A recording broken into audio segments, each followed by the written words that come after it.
حدیث شریف میں ہے قیامت کے دن بے نمازی اللہ تعالیٰ کے سامنے بلائے جائیں گے، اللہ تعالیٰ ان سے نماز کے بارے میں پوچھ گچھ کرے گا، وہ طرح طرح کے عذر اور بہانے کریں گے۔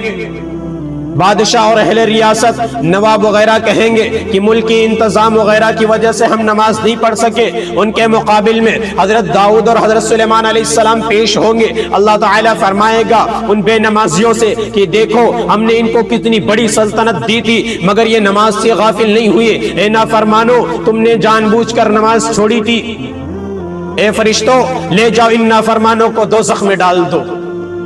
پھر بعض لوگ بیماری کا بہانہ کریں گے، ان کے مقابل میں حضرت ایوب علیہ السلام آئیں گے، اللہ تعالیٰ فرمائے گا کہ بیماری کی تکلیف ان کو زیادہ تھی یا تم کو؟ یہ اتنی سخت اور لمبی بیماری میں بھی ہم کو نہیں بھولے، یہاں تک کہ اشاروں سے نماز پڑھتے رہے، اے فرشتوں لے جاؤ ان نافرمانوں کو بھی دوزخ میں ڈال دو۔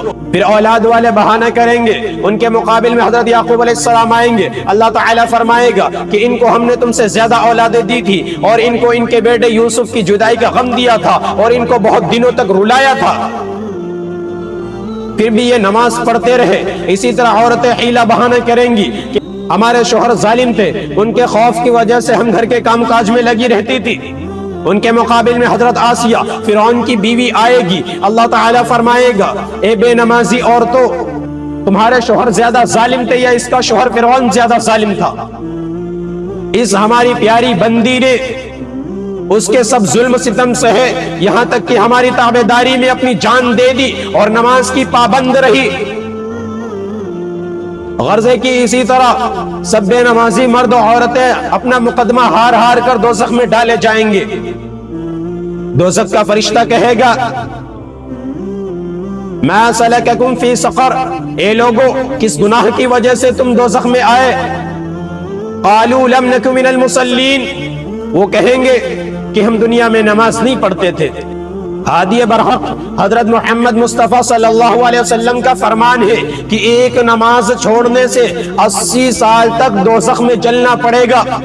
اللہ کی پناہ، نماز چھوڑنا کتنا بڑا جرم ہے۔ جو چاہے تو حق کی رضا مت کر نماز اپنی قضا، ایسے کی دوزخ ہے سزا لعنت گلے کی ہار ہے۔